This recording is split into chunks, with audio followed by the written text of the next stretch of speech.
नमस्कार दोस्तों, आशा करता हूँ आप सब कुशल मंगल हैं। मैं मनीष स्पिरिचुअल सीए चैनल में आपका स्वागत करता हूँ। तो शुरू करते हैं एपिसोड 23, चैप्टर 1, श्लोक 34 और 35 का अध्ययन करेंगे।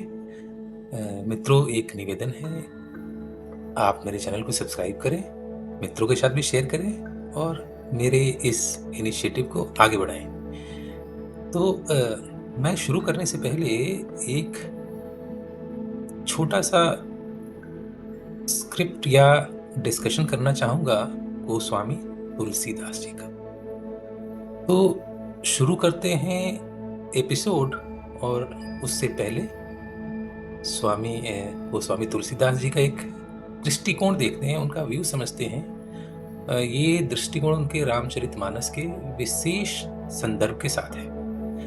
तो गोस्वामी तुलसीदास जी का जन्म 11 अगस्त 1511, वो मध्यकालीन हिंदी साहित्य के महान राम भक्त कवि थे। उन्होंने रामचरितमानस और हनुमान चालीसा जैसे विश्व प्रसिद्ध ग्रंथों की रचना की है। तो गोस्वामी तुलसीदास के अनुसार परिवार समाज की एक मूल इकाई होती है। मानव ने इसे वन्य जीवन, यानी कि अगर आप ancestral life of human being evolution भी देखेंगे तो उस समय से प्राप्त किया है, और यह समाज की एकमात्र इकाई है जो मानव जाति की बर्बर स्थिति से संबंधित है। परिवार क्या है? वह एक इकाई है जिसमें पति है, पत्नी है, बच्चे शामिल होते हैं। और भारतीय संदर्भ में पश्चिमी समाजों की तुलना में परिवार का आकार बड़ा है।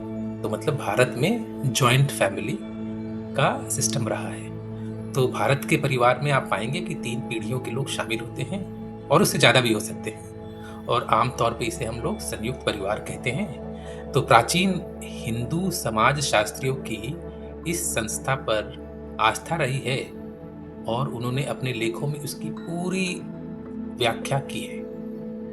तुलसीदास राम के भक्त थे। उन्होंने अपने लेखन द्वारा समकालीन समाज में सुधार लाने का प्रयास किया था। तो तुलसीदास के परिवार के वर्णन और आने वाले श्लोक 34-35 में समानता है। इन श्लोकों में अर्जुन वीरता से मार्मिकता तथा मोह की तरफ जाएंगे और परिवार के प्रेम का व्याख्यान करेंगे।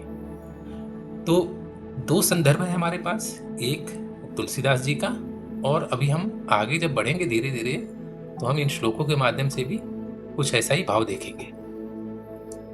तो आने वाले 34-35 श्लोक में समानता है। इन श्लोकों में अर्जुन वीरता से मार्मिकता तथा मोह की तरफ जाएंगे, परिवार प्रेम का व्याख्यान करेंगे। परिवार और रिश्ते बिगड़ने लगते हैं जब समझदार चुप होते हैं। तो द्रोणाचार्य, भीष्म, कृपाचार्य, ये सभी तो किसी न किसी समय पर चुप थे। जब पांचाली का अपमान हुआ था पूरे सभा में, और धृतराष्ट्र को कैसे भूल सकते हैं? वो भी तो बड़े थे और नासमझ थे। तो नासमझ सिर्फ ये बड़े नहीं थे, नासमझ दुर्योधन भी था, कर्ण भी था, दुशासन भी था। ये सब कुछ ज्यादा ही बोलते थे।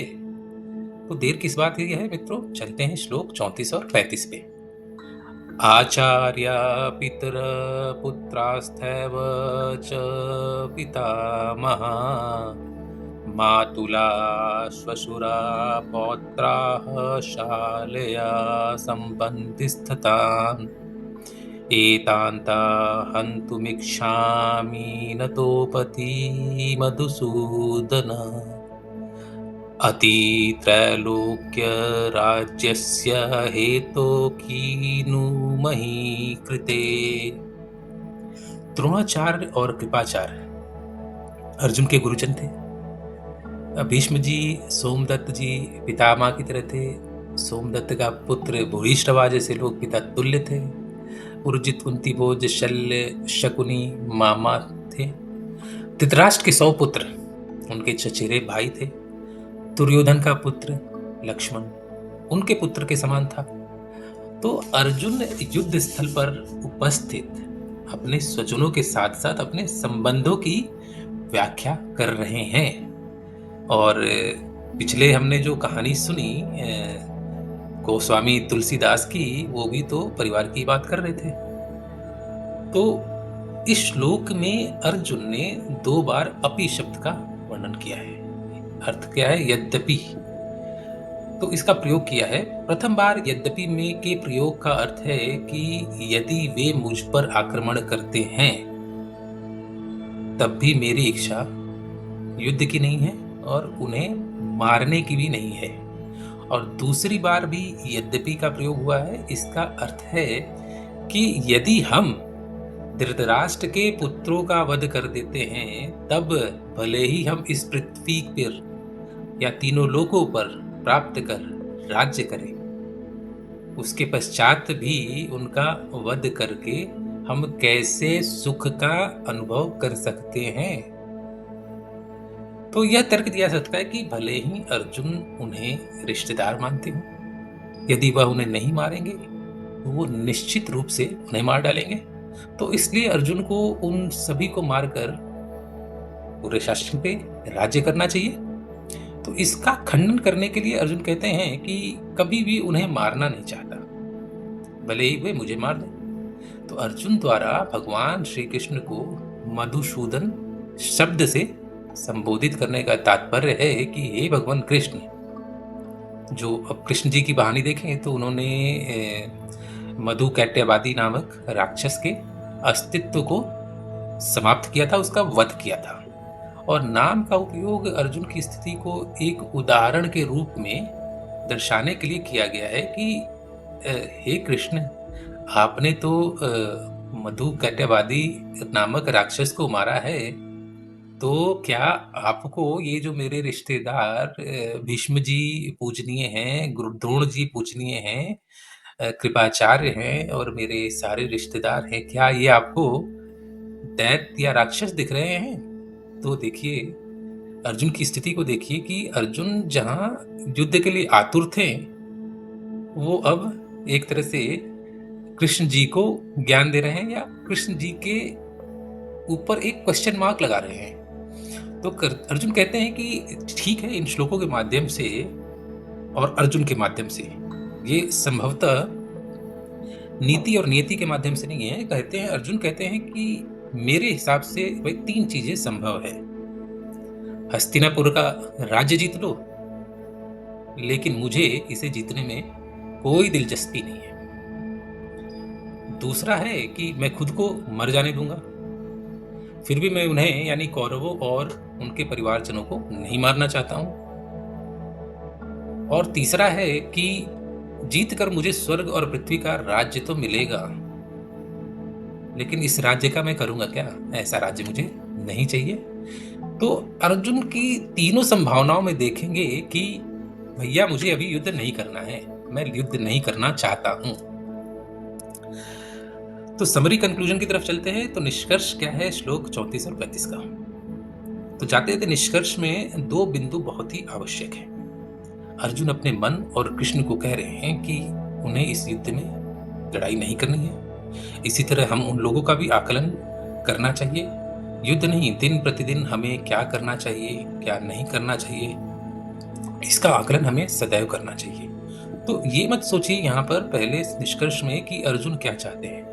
तो ये हम अगर देखें तो हमारे मन में और हमारे समाज में, हमारे आसपास हर समय किसी न किसी दुविधा, परेशानी या मरने मराने वाली युद्ध की नहीं, एक द्वंद्व चलता रहता है। तो हमें क्या चाहिए? प्रतिदिन हमें अपने आप पर संयम रखना है, इस चाहत में कि हमें भले ही मोह आए, लेकिन हम उस मोह से ऊपर उठकर और कर्म और धर्म के मार्ग को अपनाते हुए ही निर्णय लेना चाहिए। तो मान लीजिए कि आप अपने पुत्र से बहुत प्रेम करते हैं या पुत्री, तो आपका पुत्र या पुत्री बहुत पैसे उड़ाता है, हर बार आईफोन के नए मॉडल के लॉन्च पे लाइन में लग जाता है। तो 16 लॉन्च हुआ आईफोन 16, तो वहां भी लग गया। और आप अपने सामर्थ्य और क्षमता को देखते हुए मोह को त्याग कर अपने पुत्र को समझाएं कि क्या सही है क्या गलत है। तो ये कहा जा सकता है कि मेरे पास तो बहुत पैसा है, खरीदने दो। लेकिन आदत और पुत्र के मोह में आपको एक निर्णय लेना होगा और वो निर्णय धर्म और कर्म के हिसाब से हो तो उचित होगा। और दूसरा मुख्य बिंदु है निष्कर्ष का कि मोह और माया सही है। मैं ये नहीं कहता हूँ कि हम में मोह और माया नहीं होती है। हर व्यक्ति में, हर पुरुष में और हर जानवर में, पेड़-पौधों में भी मोह माया होती है, होना चाहिए। लेकिन हमें इस मोह माया के साथ कर्म और धर्म को प्रधान बनाना चाहिए। यानी कि हमें प्रायोरिटी किसको देना है? प्रायोरिटी हमें राइटियसनेस को देना है, हमें अपने कर्तव्य को देना है और इस रास्ते पर चलने में ही फ़ायदा है।